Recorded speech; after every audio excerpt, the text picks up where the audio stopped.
A Garda Civil busca este home presunto atracador dunha librería en Noalla, Sanxenxo. O ladrón entrou no establecemento disfrazado de muller e armado cunha pistola.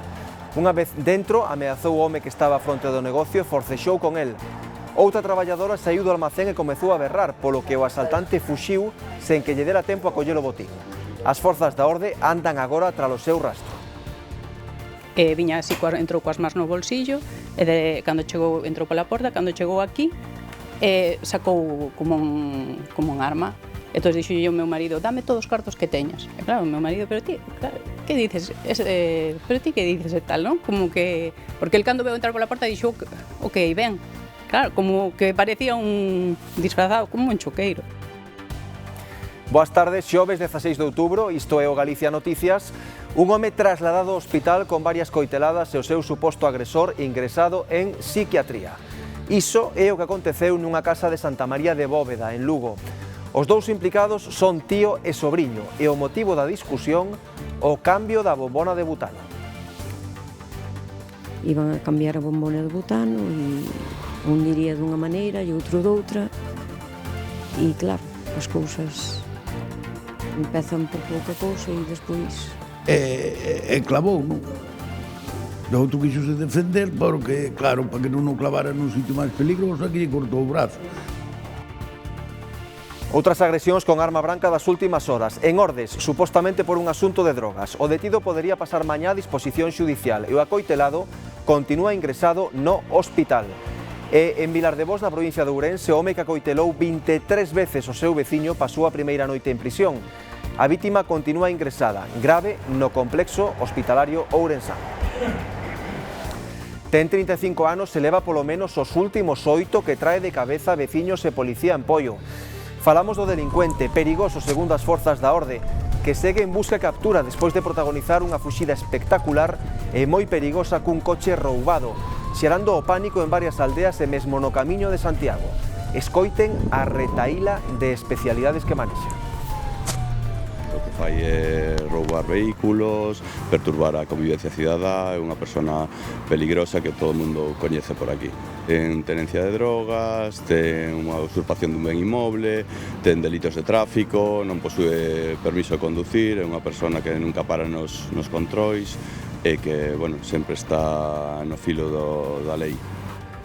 Os veciños de Bertamiráns no concello de Ames conviven estes días cun cheiro que, segundo din, é insoportable. A causa semella estar nunha vertedura de aguas fecais ao río Sar, procedente da depuradora da Silvouta, en Santiago, que actualmente está en obras. Os que viven nesta zona din que a situación é inédita e que o mal olor está a condicionar o seu día a día. Por iso, piden solucións. De noite vas por aí por calquer lado e isto cheira que ni Dios. Bueno, máis mal que Dios por aí. É unha croaca. É unha croaca igual, Insoportable. Eu, a verdad, que veño ca mascarilla por culpa de que o olor é que me molesta. Xa sei, dime, no, é que non contamina. Digo, no, non contamina, pero o olor é insoportable.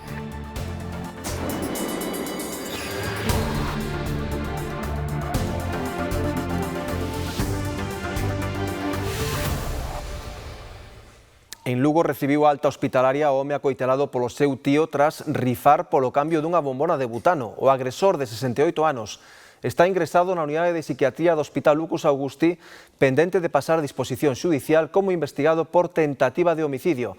Sucedeu na parroquia de Santa María de Bóveda, onde os veciños están consternados por estes feitos. A agresión foi preto das 9 da noite nesta vivenda familiar de Santa María de Bóveda. Unha chamada alertou a Policía Local de Lugo de que un home de 68 anos acoitelara ao seu sobriño de 36, supostamente tras discutir polo cambio dunha bombona de butano. Os veciños do lugar están sorprendidos e moi afectados polo suceso. Estamos sorprendidos, pero é boa xente. O que pasa é que non sei que pasou aí, non? Un pouco tristes, sí, porque, bueno, apreciamos o tío o máis o sobriño. A vítima sufriu feridas nunha perna e nun brazo e sangraba abundantemente. Puido ser peor. Foi quen de protexerse cando o atacante dirixiu o coitelo ao pescozo. Que discutiron, non sei polo que, e clavou, non? O outro quixose defender porque, claro, para que non o clavara nun sitio máis peligroso, aquí lle cortou o brazo. Iban a cambiar a bombona de butano e un diría dunha maneira e outro doutra E claro, as cousas empezan por pouca cousa e despois... Outro familiar alertaba do sucedido na casa na que conviven dous irmáns, a avoa xa centenaria e o neto que recibe as coiteladas. O dispositivo de medios alarmaba a esta tranquila parroquia rural lucense. Pasaron a policía, ambulancias e non sabían de que se trataba, non sabían para onde iba, porque a abuela deses ten 100 anos, 101 anos, entón dixeron que ao mellor lle pasara algo. O detido por tentativa de homicidio aínda non pasou a disposición xudicial, continúa ingresado no Hospital Lucas Augusti por un esvaecemento tras o suceso. Está en observación na unidade de psiquiatría. O ferido xa recibiu a alta. Estamos pendentes da declaración ante a xuíza do veciño de Ordes, detido por agredir con arma branca outro home durante unha pelexa. Está previsto que pase a disposición da magistrada do Tribunal de Instancia número 2 mañá. A Garda Civil arrestaba o sospeitoso tras recabar testemunhos e probas do acontecido martes á noite na Rúa Alfonso. Mentres, a investigación aberta para esclarecer os feitos avanza. Non se descarta que a liorta estivera relacionada con algún asunto de drogas. O ferido continúa hospitalizado con pronóstico reservado. Este home detido por intentar matar o seu veciño con 23 puñaladas no concello ourensán de Vilar de Bos pasou a primeira noite no cárcere. A xuíza titular do xulgado de instrucción número 1 de Verín ordenou o seu ingreso en prisión provisional comunicada e sen fianza por considerar risco de fuga, destrucción de probas e posible repetición delituosa. Está investigado por un delito de homicidio en grado de tentativa. Os feitos sucederon o luns pola tarde, cando o presunto agresor de 63 anos foi á casa da vítima para supostamente cobrarlle unha débeda. A vítima continúa ingresada no hospital de Ourense, o seu pronóstico é grave. Hoxe temos que dar conta dun novo atropelo mortal, esta vez no concello ourensán de Xinzo de Limia. A falecida é unha muller de idade avanzada, Alberto Rivero. O dato é tráxico, 6 peóns falecidos atropelados no que vai de ano na provincia de Ourense. O dato é sensiblemente superior a anos anteriores, onde o número de falecidos non pasaba de ser 2 ou 3. Os 6 octoxenarios. O último accidente mortal producíase onte a noite neste lugar da Nacional 525 a entrada da vila de Xinzo da Limia. A falecida unha muller de 81 anos. O anterior un home de 89 anos no concello de Berea na Nacional 540. Todos eles sin chaleque reflectante. Por eso, desde a Xefatura Provincial de Tráfico de Ourense recomendan e insisten na obligación de levar o chaleco reflectante, senón a multa sería de 80 euros. E non, o que di a norma é en condiciones de pouca visibilidade, non? Entonces, aquí en Galicia, pois, entre lusco-fusco, cando amanece, cando anoitece, néboa ou chuvia intensa, hai que leválo, porque son cando se producen a meirande parte dos atropellos. Con noite pecha, algún caso temos este ano, desgraciadamente, pero normal non é eso. A suposta autora da morte dunha muller de 91 anos na Coruña durante un permiso penitenciario agarda no cárcere de Teixeiro, onde cumpre condena, a que a chame a titular do xulgado de instrucción número 6 da Coruña por este novo crime. Mentres, no barrio de Monelos continúan a sorpresa e a consternación. Reyes. Sí, aquí en Monelos non saen do seu asombro. Hoxe, igual que onte, os comentarios no barrio son de tristura e din que, unha vez máis, a realidade superou a ficción. A máis, esta mañá falamos tamén cun abogado que nos explicaba que os permisos penitenciarios son suficientes, malia que deberían ser máis exhaustivos, sobre todo cando as posibles vítimas son persoas vulnerables, porque neste caso non foron dabondo. Os permisos penitenciarios a reclusos reincidentes, como é o caso de Remedio Sánchez, alcumada a Matavellas, que permanece no cárcere de Teixeiro cumprindo unha condena de 144 anos por asasinar 3 mulleres en Cataluña no 2006, están a xerar inquedanza. Se estuvo presa xa para que a soltaron, para que máis viñera a matar a outro. Non salga a la calle así como así, porque aí están los resultados. O abogado Ferrolán, que hai máis de 30 anos conseguiu a primeira sentenza que declaraba o Estado responsable civil subsidiario por un caso semellante, explica que a partir de entón aumentaron os controis penitenciarios. Con todo, asegura que en algúns casos non son dabondo. Hai unha serie de penados, verdad, que son especialmente peligrosos y que hay que tener mucho cuidado con ellos, especialmente bueno, pues, en circunstancias de agresores contra las mujeres, contra los niños y en este caso contra los ancianos, ¿no? Y yo siempre pongo más el foco en la administración. ¿Por qué? Porque son las que tienen que hacer un efectivo control. Pueden ser desde telemáticos, pueden ser porque tengan que ir a presentarse cada X tiempo, cada X horas a una comisaría de policía, al propio centro penitenciario, etcétera. Es decir, que se le prohíba ir a un lugar determinado o cerca de unas personas determinadas. No caso da anciá de 91 anos que residía no barrio de Monelos e que a autopsia revelou lesións compatibles cunha morte violenta por asfixia e varias fracturas, di que o Estado tamén podería ser responsable civil. Habría que examinar profundamente el procedimiento y todas las circunstancias que existen en ese procedimiento, ver cómo se produjo ese permiso penitenciario. Una vez examinado eso, podría, digamos que, establecer una relación de causalidad, causa-efecto. Es decir, si usted no me ha controlado debidamente y efectivamente y eficientemente al penado, pues obviamente tendrá alguna responsabilidad del Estado. Remedios Sánchez, a presunta autora da morte violenta da anciá da Coruña, segue á espera de que a titular do xulgado de instrucción número 6 da Coruña a chame para prestar declaración. Hai xusto un ano arrancaba o xuízo polo asasinato de Samuel Luiz. O 3 de xullo de 2021, unha brutal malleira acababa coa vida de Samuel na cidade da Coruña. Os tres condenados están no cárcere con penas de entre 20 e 24 anos. Diego Montaña como un autor de delito de asasinato co agravante de discriminación por orientación sexual.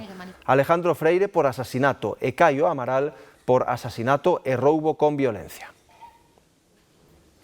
Un hostaleiro da Coruña pasará 23 anos en prisión por agredir sexualmente dúas empregadas durante anos. A pena que lle impuxera a Audiencia Provincial ratificouna agora o Tribunal Superior de Xustiza de Galicia.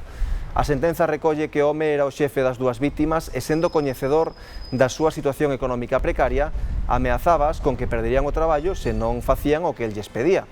Con ese pretexto, o investigado agrediuna sexualmente en numerosas ocasións. A sentenza non é firme, é recorrible ante o Supremo.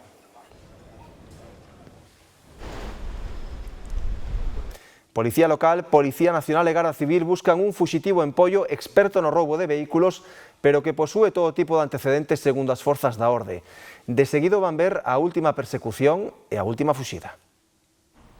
Aquí na Xunqueira de Alba fuxía por última vez este delincuente de 35 anos que ten en suspense a todo o municipio de Pollo desde hai 8 anos.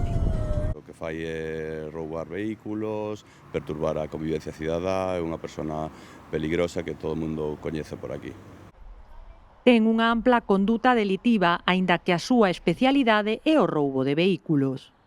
Ten tenencia de drogas, ten unha usurpación dun ben inmoble, ten delitos de tráfico, non posúe permiso de conducir, é unha persona que nunca para nos controis e que, bueno, sempre está no filo da lei.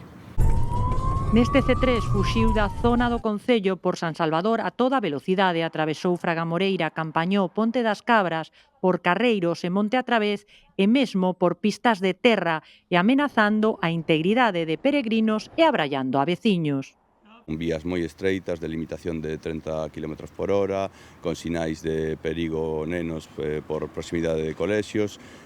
Pois a persecución foi a altas velocidades, en vías estreitas, e non facendo un consciente desprecio pola vida dos usuarios da vía, incluso a xente polo paso da trayectoria da fuga salía por as portas e polas ventás para ver a esta persona. Ás 12:15, ás 12:15, 12:30. E que viu? Vin pasar un coche gris, que era gris, e detrás o coche já estaba aí, e o coche ainda o do ayuntamiento e viña ainda por lá para atrás. Ian dúas personas, non? O delincuente e a súa compañeira fuxiron a pé e a Policía Nacional puido recuperar o vehículo. O home pode campar as súas anchas por Pollo, xa que sabe que polas tardes non hai servizo de policía local desde hai meses. Van ver agora o atraco frustrado nunha librería de Noalla, en Sanxenxo. Unha suposta muller entrou no comercio cunha vestimenta tan estrafalaria que o propietario pensou que era unha broma, pero de broma tivo pouco, sobre todo cando sacou unha pistola. Perruca das malas, máscara, lentes de sol, suadeira e unha saia que lle chegaba ata os pés. O meu marido pensaba que era unha broma, porque el cando veu entrar pola porta dixo, ok, ben. Claro, como que parecía un disfrazado, como un choqueiro. Parecía unha broma de tan mal gusto como o propio estilismo, pero de broma tivo pouco. Entrou coas mans no bolsillo, e cando chegou, entrou pola porta, cando chegou aquí, sacou como un arma. Entón dixo o meu marido, dame todos os cartos que teñas. E claro, o meu marido, pero ti, que dices? Pero ti que dices e tal, non? Como que... Unha pistola que ainda non está claro se tamén formaba parte do disfrace. A Garda Civil está a analizar as imaxes das cámaras de seguridade, pero ten pinta dun asalto algo improvisado. Ás 10 da mañá non tes o cambio e nada máis. Na última hora da noite ou así, ainda pode ser, pero a esta hora... Co que non contaba o atracador vestido de muller foi coa oposición dos propietarios. Meteuse por aí, claro, o meu marido o primeiro que fixo foi agarrar a man onde traía a arma, entonces eu botou a man, entonces os dous forcexearon e el estaba agarrando nele, entonces os dous co peso dele caíron contra aí, por eso se lastimou, lastimouse aí na espalda. A ver, ao mellor agora se o pensas fríamente dices ti non o faría, porque eu cando salín do almacén tamén pensei que pudera ter un cuchillo ou calquer cousa. Ben ou mal, alo menos conseguiron frealo e tamén os datos suficientes para seguirlle o rastro. Tiña o coche aparcado aí un poquinho máis adiante, viña el solo, porque entrou no lado do condutor, arrancou, pero dounos tempo a collerlle a matrícula. Un coche, antigo, un Seat Toledo destes antigos, azul oscuro. O libreiro de Noalla xa recibiu alta, pero segue co corpo amazado e o atracador mal disfrazado segue en paradoiro descoñecido. Non está identificado, pero segundo parece, o coche anda pola zona.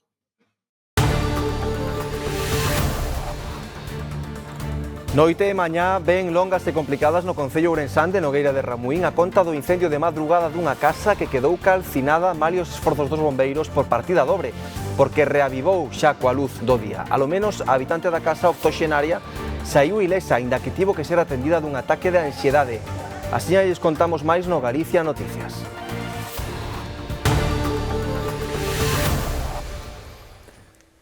Fora despedido por baixo rendemento e quería vingarse. Iso é o que sostén a letrada do Concello de Ourense, que reclama 10 anos de prisión para un extraballador da Chabasqueira e para un amigo seu polo incendio que calcinou as termas. Para a Fiscalía as probas non son suficientes. O xuízo quedou visto para a sentenza. As mensaxes que o principal encausado no incendio da Chabasqueira intercambiou cunha compañeira a mesma hora que ardía o complexo falan para a acusación de algo máis que cociña. Precioso el guiso que me estoy currando. ¿Cómo me va a saber? 15 minutos y ¡bum! Prolongando la letra O. No estaba hablando en clave con Manuel.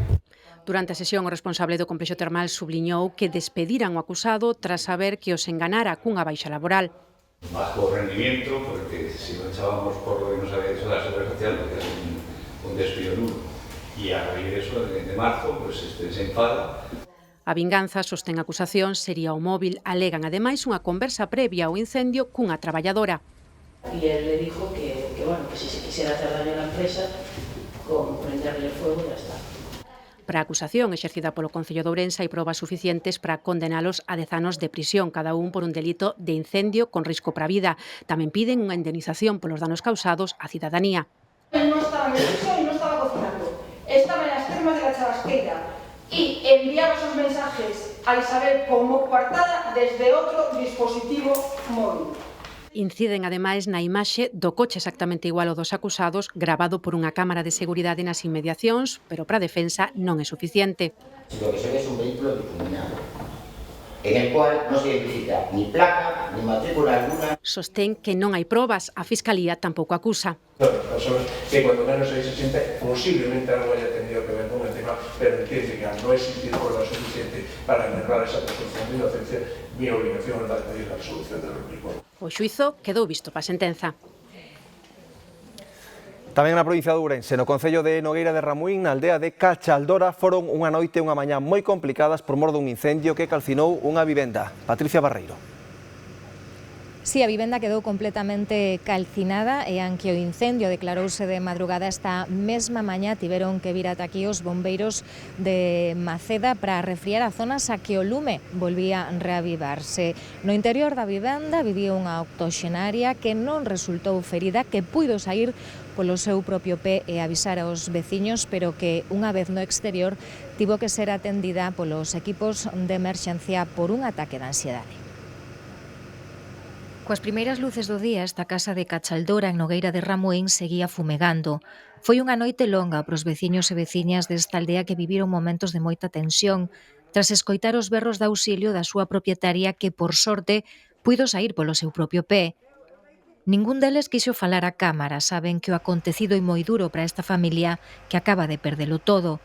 Os propios veciños axudaron na extinción coas súas mangueiras ata que chegaron os bombeiros do polígono de San Cibrao tras recibir a chamada sobre as 2:30 da mañá. Non foi unha extinción sinxela, de feito pola mañá tiveron que volver a actuar os bombeiros de Maceda para impedir que o lume se reavivase. Os compañeiros chegaron de madrugada, estuveron toda a noite traballando no incendio para poder controlalo, ao final puderon controlar, non arderon as casas colindantes. Esa era unha das prioridades cando chegaron aquí ante a virulencia das lapas, evitar a súa propagación e lograr a súa extinción sen causar máis danos materiais nin persoais. A propietaria da vivenda foi a que levou a peor parte unha octoxenaria que conseguiu saír da casa pero que posteriormente foi atendida no lugar tras sufrir un ataque de ansiedade.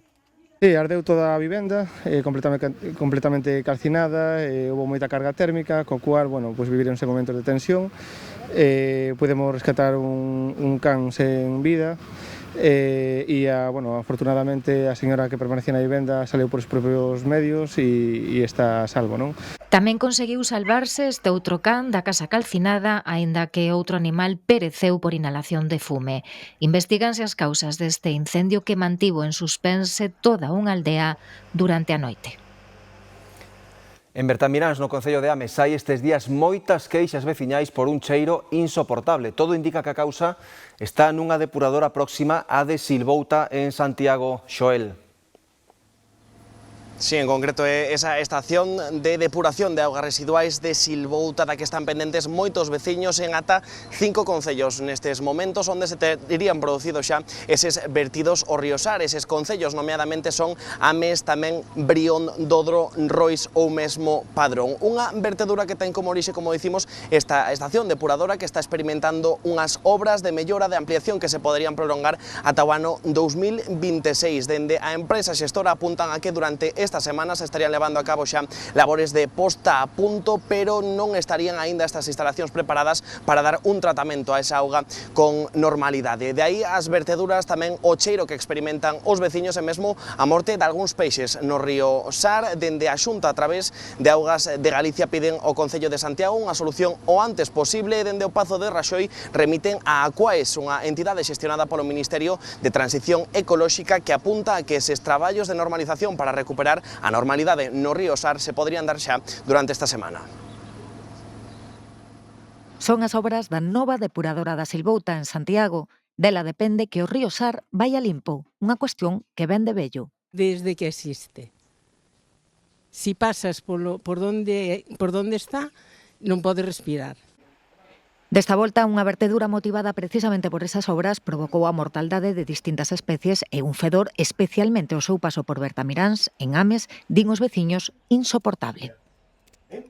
A verdad que veño ca mascarilla por culpa de que o olor é que me molesta, xa sei, dime, no, é que non contamina, digo, no, non contamina, pero o olor é insoportable. Un río como este, que era un dos máis toiteos que había, antiguamente acabaron con todo, isto cheira que inicioso. Bueno, máis mar que Dios por aí. É unha croaca. É unha croaca. É imposible camiñar por aquí, porque co olor que hai é insufrible. Falamos do cheiro, pero é que a imaxe tampouco pasa desapercibida. Seguimos o curso do río e segue turbio. A empresa encargada das obras da depuradora é Aquaest, dependente do Ministerio de Transición Ecolóxica. Augas de Galicia recibiu a alerta da situación e xa tomou medidas. O papel de Augas de Galicia é vixiar o que está pasando nos ríos. Fixemos comunicacións tanto á Sociedade Estatal Aquaes como ao Concello para exixir que tomen as medidas o máis rápido posible para cesar a situación actual e nós estamos constantemente pendentes do que pasa no río, tomando analíticas. Pola súa banda, o Concello de Santiago manifestou hoxe mesmo a súa colaboración tanto con Augas de Galicia como con Aquaest para determinar responsabilidades. Pediu ademais que se abordase esta cuestión que afecta a veciñanza de varios concellos aos que lle mostrou a súa solidariedade na comisión de seguimento da nova depuradora que terá lugar o vindeiro día 20. Na Coruña, o Concello está ultimando unha ordenanza para regulamentar o cambio das terrazas de María Pita. Un dos obxectivos é eliminar as grandes estruturas colocadas hai máis de 20 anos e sustituílas por outras que non provoquen tanto impacto no conxunto histórico. O asunto leva tempo na axenda local e cada vez que se retoma, rexorde tamén a polémica. Sabela Romar. Raúl, es que hai máis de 20 anos que cando se instalaron estas terrazas aquí en María Pita, ese debate está aberto, porque a cuberta destes espazos é algo estético, claramente, ademais están ocupando un espazo público desta cidade, o kilómetro cero, a Praza de María Pita, onde está o Concello, dicimos é algo estético, pero ademais tamén importante, é unha parte económica capital para os locais de hostelería que teñen estas terrazas, que ademais de ampliar considerablemente a súa capacidade, para os clientes moitos duplican a súa capacidade desde o interior, tamén ofrecen a posibilidade de facer un consumo na hostelería tanto se fai frío como se fai calor, como é o día de hoxe. De feito, vemos que dentro está prácticamente baleiro, que a xente hoxe elixe estar fora. Dicimos que cumpren esa capacidade de aumento de negocio, tamén logran ofrecer ese espazo que rompe coa estacionalidade. A cousa é que esta concesión das terrazas caducou xa hai un par de anos e moitas destas terrazas tamén vemos que tamén están en parte deterioradas. Hai sobre unha dúcia destas terrazas aquí na Praza de María Pita da Coruña e a idea é que hai agora sobre a mesa o debate dunha nova ordenanza municipal que, entre outras cousas, trataría de eliminar a parte fixa destas terrazas e facer que foran de quita e de poñer. Dicimos, aínda está todo aberto e de marxe sería ata inicios do vindeiro ano para esta modificación. Hai xa 22 anos que estas estruturas acristaladas forman parte da estampa da Praza de María Pita. A súa colocación foi polémica no seu día e agora que a concesión leva xa 2 anos vencida e que parece que por fin se vai buscar unha alternativa, parece que a división de opinións se mantén. Agora temos un mix de terrazas e sillas de plástico fora e terrazas acristaladas con que sí que é un efecto paisaxístico moi feo dentro. Se puede hacer de otra manera, pero está muy bien, está... Pues esta misma está elegante, te da sombra, tiene sol. No me gustan las terrazas, porque están comiendo mucha eso. Ideal, para estar aquí tomando un cafecito, ideal. Y luego ya ves, solas, sin tener a nadie, y las sillas llegan, si las dejan, hasta la... A ver, estos cristales son moi míticos de aquí, da Praza de María Pita, en verdade. Para mí é unha parte, sabes, as terrazas de María Pita cos seus cristais, entón, dame un pouco de pena máis. O caso é que las debían cuidar un pouco porque hai muchas que están medio en ruínas. Por esa deterioración e pola incerta situación legal, hai tempo que os hostaleiros demandan unha nova ordenanza e parece que agora o Concello está en visos de concretar esa reforma. Levamos tempo reclamando que hai que facer algo porque caense a trozos, ninguén fai ser responsable da súa titularidade. Pues todavía no sabemos nada. Tenemos reunión el día 21, dicen, a las 5:20 aquí, el ayuntamiento. Porque ao final solo vimos unhas fotos e pouco máis sabemos. Sería que as terrazas non fosen permanentes, serían móviles ou semimóviles. Fan moi ben de cortaventos e aquí cando sopra unha brisa aquí convértese en un auténtico vendaval. Incluso as sombrillas non as podemos ter abertas porque poden ser perigosas. Esperamos que van a formar algo bueno, pero claro, el problema es si van a cerrar, significa que van a cerrar mucho tiempo, ¿qué hacemos? Tenemos mucha gente trabajando aquí, claro, porque nosotros trabajamos con esto. Tengo solo 4 meses dentro, entonces si no trabajamos aquí, cerramos. Non sabemos se o teñen todo pensado ou se para eso estamos nós, para darles algunha idea. En calquera caso, semella que o debate sobre as terrazas vai seguir aberto. Que salgan cuanto antes. Invaden mucho la vida pública. En todo, las cubiertas y las descubiertas, todas invaden la vida pública, pero también es verdad que es una manera de disfrutar. Imos agora cunha historia con final feliz, pero con moita carga sentimental. É a historia do papagaio Lola, que por fin volveu a casa dos seus donos en Marcón, Pontevedra. O outro día berrou o nome de Jonathan, o seu antigo propietario, e escapou voando cara ao lugar onde traballaba. Jonathan faleceu hai un ano nun accidente laboral e Lola é para os seus donos moito máis que unha mascota. Contánnolo os nosos compañeiros de redes de G24.gal. Hola.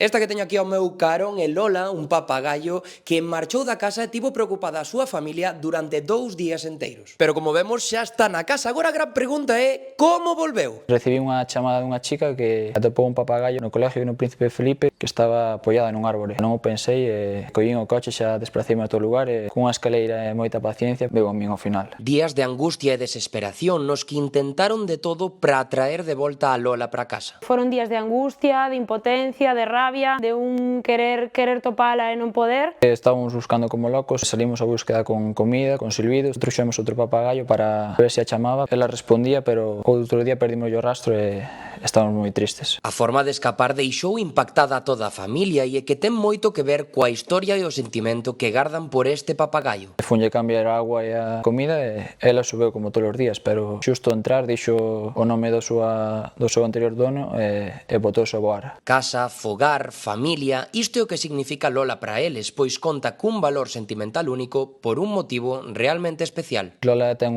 un valor moi importante para nós porque de casa e regaloume unha persona moi especial para nós que xa non pode estar. De casa é un pedaciño desa persoa tan especial que nos deixou fai un ano. Queremoslle moito e ten un valor moi significativo para nós. Os que queiran ver, coñecer e mesmo mercar exemplares de rubia galega teñen unha cita este domingo en Rodeiro. Celébrase a 14ª edición da Feira da Vaca Rubia do país e con ela queren promover a recuperación das características tradicionais destas vacas. Presumen de ser as que dan a mellor carne do mundo. A simple vista é unha explotación de rubia galega en extensivo ao aire libre. Pero neste rabaño de Rodeiro levan anos e anos seleccionando os animais para que manteñan as aptitudes de antano, cando as vacas traballaban, daban leite e carne. Son animales totalmente normales, sin a conformación do gen culón, cunhas ubres totalmente aptas para amamantar os seus fillos, carácter leiteiro, posición, non é demasiado larga, sería totalmente apta para o traballo. Prefire estas vacas a outras rubias seleccionadas para dar máis carne. Estas compensan a perda en kilos porque son máis rústicas e dan menos gasto. Se os animales pairen ben, non temos siniestros, vamos ter moita máis reproducción porque non vamos a necesitar tanta. E logo despois que todos os becerros que teñan unha vida apta para consumo e sin problemas e traballo para o gandeiro, pois iso nós creemos que é a rentabilidade. Crearon unha asociación gandeira para reivindicar e preservar esas aptitudes tradicionais da vaca do país. Queren mantelas porque son, din, as que fan da carne de rubia a mellor carne do mundo. Esa mellor carne do mundo que nos la produce esta identidade de ganado non a podemos deixar perder. Se un animal, se un becerro, non damos chegado ao mercado cun animal ou un becerro que non teña unha proporción de leite suficiente durante o maior número de meses posible, non infiltra grasa, non mete esa calidad diferenciada, ao final o becerro vai ser como dos outros. E se nós non competimos en calidade, en cantidade non damos competido. Así que queren devolver esta xenética ás explotacións. Unha vía é a Feira da Vaca Rubia Galega do país en Rodeiro, cunha poxa para comprar e vender animais, e un concurso de gando en que participarán 110 exemplares das 4 provincias. Despois de 17 anos, recuperaron a feira en Río o ano pasado e xa a converteron na segunda máis grande de Galicia. O hipermercado do Centro Comercial Abella en Lugo continúa pechado polas autoridades sanitarias debido á detección dunha praga de ratos. A veciñanza deste barrio lugués, que recibiu con sorpresa nova, reclama que as deficiencias sexan remediadas canto antes para que o negocio poida seguir dándolle servizo aos residentes na contorna sen que teñan que desplazarse a outras zonas da cidade. A espera de que a firma propietaria dese raticio local, o hipermercado do Centro Comercial Abella segue clausurado. Ante unha denuncia por parte da representación sindical dos traballadores, a Inspección Sanitaria da Xunta decretou o peche temporal do negocio, unha medida que colleu por sorpresa a clientela residente neste barrio de Lugo. Vimos a veces unha vez, 2, 3 a semana, e jamais. É que eu recorro o supermercado todo, tanto como eu como a señora, recorremos o supermercado, nunca jamasen, incluso boa limpieza, bon trato. Eu nunca jamás nin vin un rato e recorro o supermercado todo, xa digo. Todas as veces que veñen aquí a comprar, eu nunca vin ratos, o trato é bon, vin limpieza, entón é unha mágoa que isto estea así cerrado pois por un incidente puntual. Segundo os denunciantes, A situación de insalubridade no local viñase registrando dende hai un ano, coa presencia de roedores de pequeno tamaño en varias zonas do hipermercado. Dende a veciñanza agardan que a cadea, dono do negocio, tome medidas urxentes para que a súa reapertura se produza canto antes e volva así darlle servizo aos residentes neste barrio e arredores. O barrio isto deulle moita vida, moita, é unha pena que este tempo que vai estar cerrada, porque hai xente que non ten unha mobilidade para poder ir ao mellor a unha pescadería, a unha carnicería, e aquí ven e ten todo xunto. Teñen que tomar medidas e poñer todo ao día, porque senón con isto vai baixar moita clientela. Normalmente en Lugo en algunos parking teñen esas caixiñas, inda que hayan ou non hayan. Estamos en Lugo, unha cidade que rural, entre comillas, entonces as aforas eu penso que debían ter, e sobre todo os locais todos que están pechados, porque quen mira por eso? O centro comercial do barrio Lugués da Bella abriu súas portas hai 10 anos e pechou 4 anos despois. Tras abrir de novo en 2022, o hipermercado agora clausurado pola Xunta é o único negocio en funcionamento. Marchamos, que xa está aquí Antía Araújo con toda a información do Telexornal. Graciñas e boas tardes.